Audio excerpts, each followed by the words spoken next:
Dans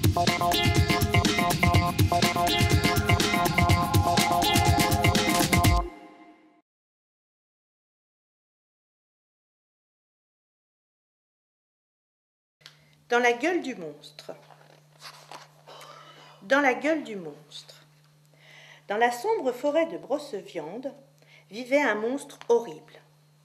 Il était haut comme une maison, il avait des yeux comme des assiettes, des oreilles comme des roues de camion et un nez comme 3 sacs de patates. Il était très méchant, mais personne n'avait peur de lui, car il avait une toute petite bouche. Si bien qu'il ne pouvait manger que des petites bêtes, des fourmis, des mouches et quelquefois des libellules. Le monstre était vexé d'avoir une si petite bouche et il rêvait d'avoir une grande gueule afin de dévorer tous les animaux de la forêt. Un jour, en lisant le journal, il apprit que le célèbre docteur Rafistoltou venait de s'installer dans la ville voisine. C'était un chirurgien qui réparait tout, les jambes cassées et les nez tordus, les yeux de travers et les langues fourchues, les oreilles dures et les kikis mous.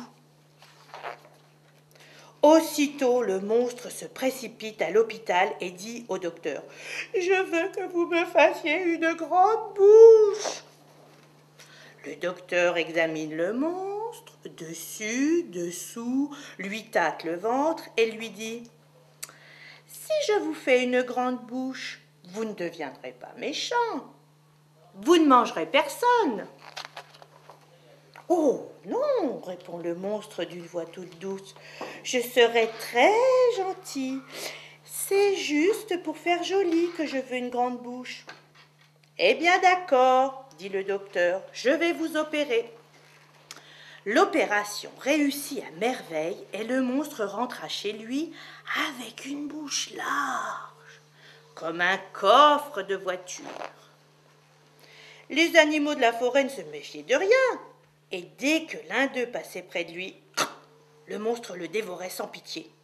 Ce soir-là, il mangea 10 lapins, 3 lièvres, 5 écureuils, 2 sangliers et un petit chevreuil. En se couchant, il avait un peu mal au ventre, mais il se dit « Demain, j'irai en ville et je mangerai un enfant. » Non. Pas un enfant, 2. Oh, et puis non, pas 2.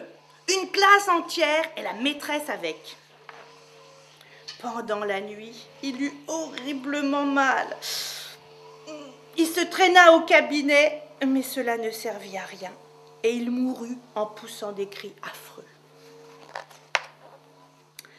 Très fier d'avoir une grande bouche, il avait tout simplement oublié que, sous la queue, il avait toujours un tout petit trou. Quand ils le virent mort, les animaux de la forêt se mirent à chanter. « Oh, le méchant, il a mangé trop. C'est entré par le haut, c'est pas sorti par en bas. Et c'est bien fait pour toi.